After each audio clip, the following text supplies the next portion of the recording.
Hare Krishna. So Krishna is describing various qualities that living entities have.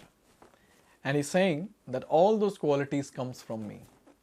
So we have seen few qualities in the previous video. Let's continue from shloka number 5. Ahimsa samata tushtes tapodanam yasho yashah bhavanti bhava bhutanam matta eva prithak vidaha. So again now Krishna is listing some qualities. Ahimsa, non-violence. Samata, equanimity. Tushti, that is satisfaction. Tapaha, austerity. Danam, charity.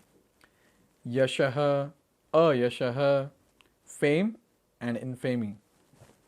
And he says, Bhavanti bhava bhutanam matta eva prithak vidaha. So all these different qualities which are there in bhutanam, in all the living entities, are created by me alone. So let's see these different qualities which Krishna is mentioning here. He starts with ahimsa. Ahimsa, non-violence, means that one should not do anything which will put others into misery or confusion. So normally what we know in ahimsa is troubling the person on the bodily platform. But here it's very clearly given, misery or confusion.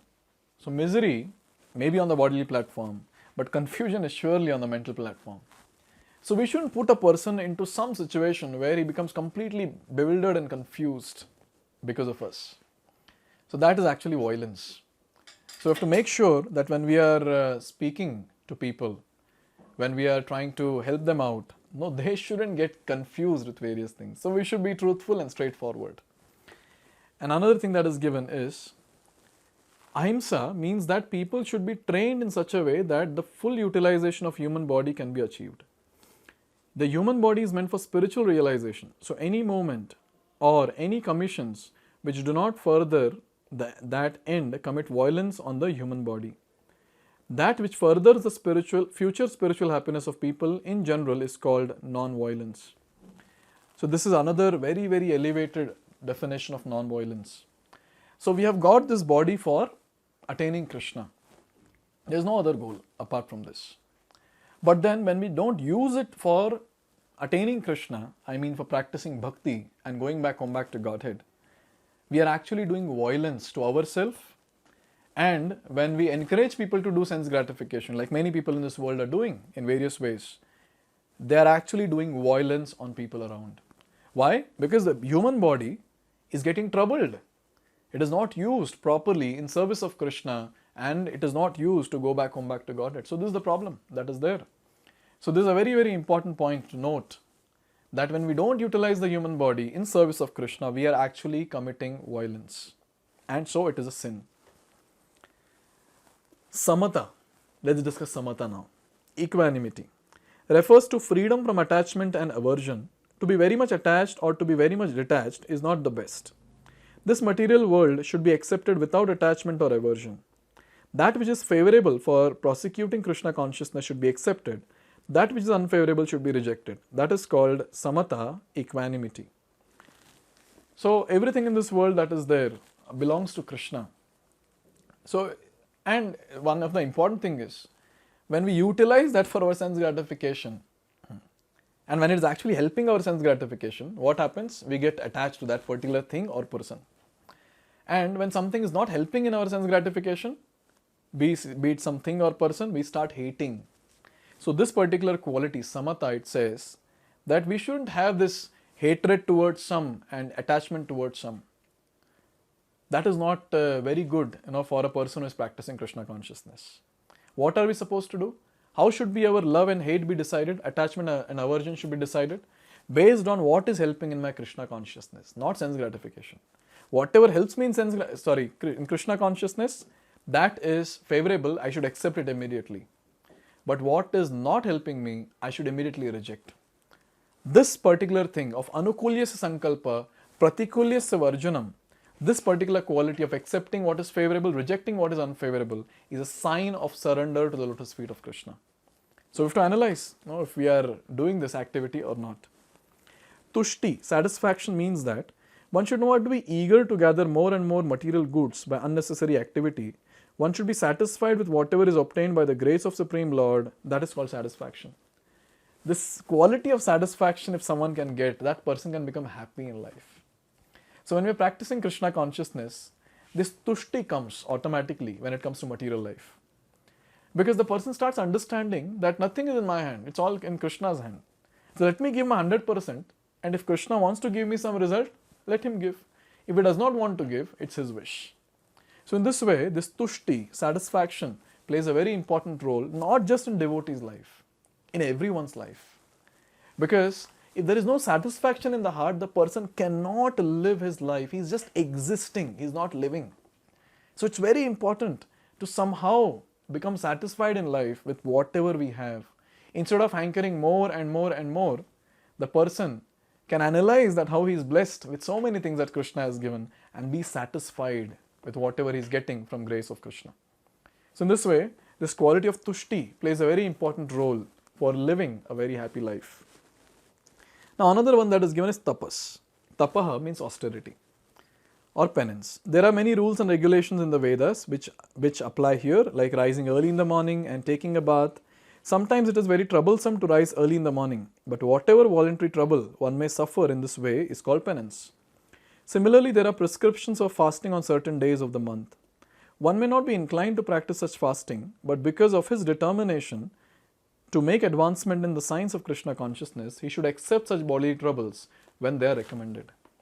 So many times people ask that, has Krishna told to fast? Has Krishna told to get up early? Yes, he has told. He has told in the Vedic scriptures. Why? This austerity that we do actually helps us to purify. See, this human form that is given and the land that we have taken birth in, that is the Bharata Bhumi, is actually called as Tapo Bhumi, the place for penance and austerity. So this body, with this body, we cannot enjoy, but we can do tapasya very nicely. And tapasya will actually purify us. Enjoyment will contaminate us. So we have to do tapasya, like waking up in Brahma Muhurta. So Brahma Muhurta roughly starts in India from 3:40 a.m. till max around 6:30 a.m. So in this time we have to wake up. It's not that wake up means, okay, at 6 o'clock Brahma Muhurta ends, so I'll get up at 5:55. It's not that. Sorry. It's basically, when you get up early and finish chanting of the holy names of the Lord in Brahma Muhurta. And fasting on the days like Ekadashi. People ask, has Krishna told to fast? Yes, Krishna has told, because by fasting on Ekadashi, many sins that we have committed in our past life, this life gets eradicated completely. And we get a lot of time on that day. Whatever eating and drinking, whatever we're doing, that can be used. That same time can be used in Krishna's service. So yes, austerity is very important. Tapasya will take us closer to Krishna, not bhoga, that is enjoyment. Now it is given about charity. Charity is concerned, one should give 50% of his earnings to some good cause. And what is a good cause? It is that which is conducted in terms of Krishna consciousness. That is not only a good cause, but the best cause. Because Krishna is good, his cause is also good. Thus charity should be given to a person who is engaged in Krishna consciousness. See, this point is very important to understand about charity. Why is it that our Sanatana Dharma is not growing? You see, other religions which are there, it's growing very nicely. Because in other religions or other faiths which are there, people generously donate for the cause of spreading the mission. But when it comes to Sanatana Dharma, somehow the Vedic culture that was there of giving charity to push this movement of Sanatana Dharma or Krishna consciousness, that is lost now. All the money that comes, the person wants to enjoy himself. And what happens because of that? More and more contamination gets added. So when we part away with our hard-earned money, when we donate the money that we have earned, what happens? We get detached firstly from the money, and at the same time, whatever our earnings are, that gets purified. So it's a very important thing to understand that the ones who are earning, they should give donation, so that donation especially for the ones who are spreading Krishna consciousness, especially in the temples, and Prabhupada has set up ISKCON everywhere. So it's very important to give donation to those institutions, those people who are actually spreading Krishna consciousness. Because to improve the situation of the world, Sanatan Dharma has to be preached everywhere. Krishna consciousness has to be preached everywhere. Without that, this entire place will become hellish. Entire place will become hellish. And now, in this age of Kali, for everything money is needed. To print books, money is needed. To preach, money is needed. To distribute free prasadam, money is needed. So people who are earning, they should generously give donation. And here, according to Shastra, 50% of the earnings should be given. So when we give 50% of the earnings, it's but obvious, most of it is going. So when we are working also, the consciousness will be there that I am working for Krishna and for Krishna's mission. So like that, even office work becomes what? Krishna conscious work. So in this way, the charity should be given to proper people or proper institutions. Very, very important. According to Vedic culture, the charity should be given to Brahmanas and Sannyasis. Because they are the ones who will not earn. They are focusing only and only and only on practicing bhakti and enlightening others. So when sannyasis go door to door to beg, it's not that they want some money from them. They go there so that they can give knowledge to people and deliver them. Obviously, we should know who is a bona fide sannyasi and who is not, who is a bona fide brahmana and who is not, and accordingly do the charity. And finally it is said, Yashaha, fame, should be according to Lord Chaitanya, who said that a man is famous when he is known as a great devotee. That is real fame. So this is a very important point. So there is no point in endeavoring to become famous in this world. If we really want to become famous, in all the 14 planetary systems, then we should become a pure devotee. When we become a pure devotee, people from all the planetary systems, they start chanting Jai Ho, Jai Ho, Jai Ho. And they start talking amongst each other. Oh, this mortal being, he has become a pure devotee. Now he'll come back to Krishna.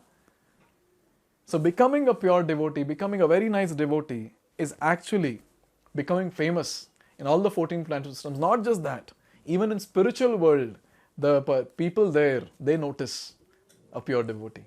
So it's very important to understand real fame is to become a pure devotee. For one who wants to advance in Krishna consciousness, Krishna creates all these qualities.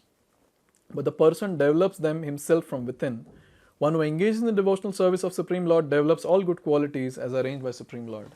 Now someone might say that, okay, so what should I do now? How should I develop these qualities? We have to just continue doing our sadhana. Chanting the Hare Krishna Mahamantra, associating with devotees, reading Bhagavad Gita Srimad Bhagavatam, hearing the discourses on Bhagavad Gita Srimad Bhagavatam, honoring only prasadam, getting up in Brahma Muhurta, and also on Ekadashis and Janmashtami and other special festivals, we have to fast as per the injunctions given in the Shastra. Automatically the purification will happen. See, all these qualities are already there inside. It's the only thing is it's covered now. So when you're practicing sadhana, this covering will be removed and these qualities will manifest very nicely. So in this way, practice of Krishna consciousness will bring in all these wonderful qualities. Automatically it will happen by Krishna's mercy. So with this, Krishna has made it very clear now. He has made it very clear that everything comes from him. All the qualities come from him. Now Krishna is going to continue. Krishna is going to continue a very, very important part or important aspect where he is going to speak about how not just qualities, even each and every living entity in this world has come from me. So let's see that in the next video. Hare Krishna. Hare Krishna, Hare Krishna,